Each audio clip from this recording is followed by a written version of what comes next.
The 2026 FIFA World Cup Group B, Bosnia and Herzegovina 3, Qatar 1 at Seattle Stadium on this afternoon, 24th of June 2026. Bosnia secures third place and are in good position to advance to the next round. They have to wait on results elsewhere in the groups to go their way, but I think they will be just about fine.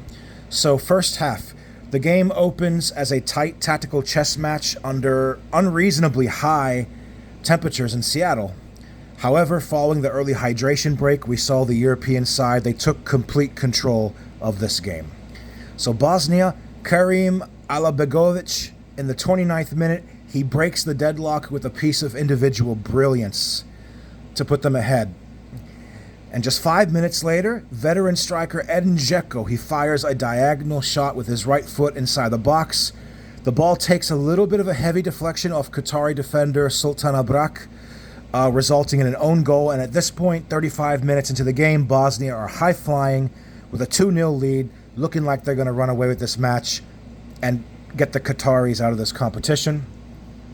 But a little bit of late drama in the first half, because in the 42nd minute, Qatar refuses to fold and applies intense pressure, throwing caution to the wind because there's basically nothing to lose at this point. And right back Pedro Miguel sends a dangerous cross to the back post to Edmilson Jr., who set up captain Hassan Al-Haidos for a close-range finish just before the halftime break to give Julian Lopetegui's men, the two-time defending Asian Cup champions, a little bit of hope heading into the break. And Bosnia having to regroup a little bit to make sure that they don't bottle this, because a draw here today, in all likelihood, would not have done either team any favors on 2 points. Probably both would have been eliminated. Just before the whistle, Pedro Miguel, however, nearly equalizes for Qatar, but strikes the goalpost. So Bosnia flirting with disaster, going 2-0 up with 10 minutes remaining in the first half. Qatar almost scores 2 goals in quick succession to take this all square into the half, which would have been a total momentum shift, really. Second half, we saw gritty defense and then the clincher. A very nervy affair. Qatar, they pushed very aggressively for the equalizer. They enjoyed long spells on the front foot, and they brought on record goal scorer Almoez Ali. Personally, I think Almoez Ali should have started this game. Why not? Not just bring him on when you're trailing, because you got to come from behind now and you got to score 2 goals. Because again, a draw, it just probably ain't going to cut it. But despite several promising build-up sequences, Qatar struggled to put clear shots on target against a deep-sitting Bosnian defense.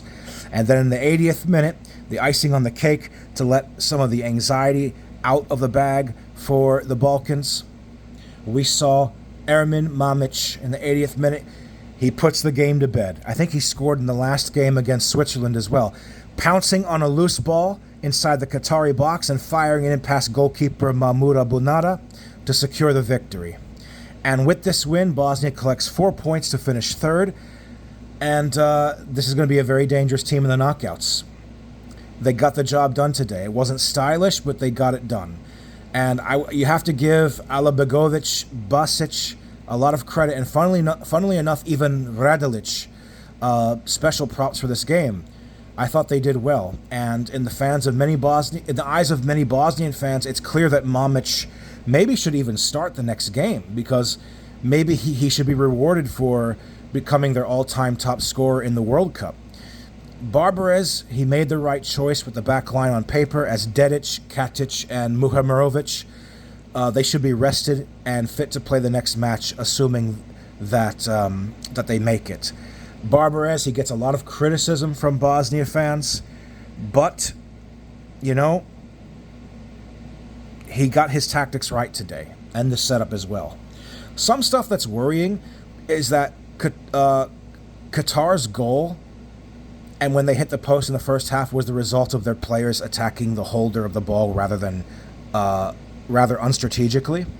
And for Qatar's goal, you can kind of blame Malic and Katic together for poor coordination, which led to Qatar's players being able to score easily. And on the shot that almost led to an equalizer, Kolasinac He should not have attacked the player like that. He left acres of space, which Albegovic could not cover, as he was too far away. That was a little bit of a spell of poor football from Bosnia there, but I'm telling you this right now. Based on the permutations, it's very likely Bosnia is going to be the USA's opponent in the round of 32. It's like 90+% chance now. That is a difficult team, a third-place team, to have in the knockouts. This is a disciplined side that is willing to suffer and collectively... I mean, let's just face it. These boys grew up during war. They grew up back home at war. A football match is nothing to these guys.